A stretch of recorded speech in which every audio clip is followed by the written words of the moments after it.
بگو بچم این سیب. بگو این سیب. اوکیش. خب کجاست سیب؟ نشان بده با من. انا. سیب. توت زمینی در کجاست؟ انا توتینا. توت زمینی ما بازم یک دفعه چی میگیم؟ کلوبنیکا میگیم نه؟ توت زمینی. بچم کارتوشکا کنی کارتوفل. انا کارتوشه. سیب زمینی. کارتوفل. سیب زمینی. انا. اینجاست انا. خب باز چی؟ نوک کجاست بچم؟ نوک نشان بده با من. نوک کجاست بچم؟ نوک. انا نه وای بچم نوک نه وای مانگو. کجاست نوک؟ نشان بده نشان بده. نه نه نه نه نه. انا ای بی بچم این زنبروخ هست. نوک اینجاست نوک. کیوی در کجاست کیوی؟ انی سب. نه بچم این سیب نه این نوک بچم. انی سب. این بچم رنگش همینطور سبز است. خب بیا نشان بده که کجاست باز. پمیدور کنی بچم. گوجه فرنگی میچ میگن و انا.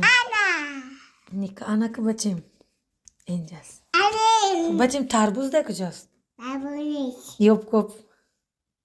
انا تابون. نه نه نه کب یوب. تابوش. تربوز کجاست؟ اینجا نشان بده این طرف. انا. کنه نه ندیدم. تربوز چی انت؟ کدام میخوری که درنش سور خودش سبز. نیش. کیوی پیشش با کیوی در کجا؟ کیوی کنه. انا کیوی. انا که تربوز. انا تربوزی. اوری بچه. که ببینیم با چی هست اینجا. بچه اینجا گوشت هست. گوشت مرغ در کجاست؟ انا. بچه وای کالباس. انا گوشت مرغ. اینش گوشت چی بوده است؟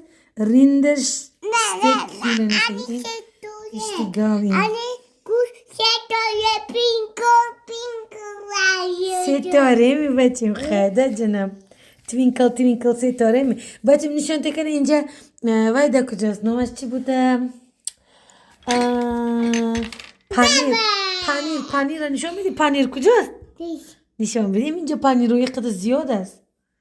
تو با نان با مالده میخوریم که آفرین نان با مالده میخورده که پنیر. انا بچیم از یادت رفت. این ببین اینجا است. خب ببینیم با چی است.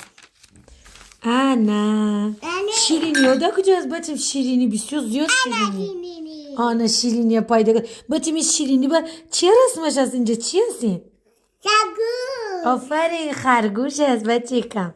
این چی بوده است بچیم؟ این چی شیرینی بوده است؟ انی دو بقا. نه قلباقه نه بچیم این وای چی میگن لی نماش نه چی بود گامبوزه که خول خولکی ها بچیم گامبوزی خول خولکی. انا زگو. نه بچیم این گامبوزی خول خولکی دتا امیل آورده بود یادت بود؟ یادت هست امیل دتا هم تویفه کرده بود. روز تولدت تویفه کرده بود امیل. انی نمی تمام شد.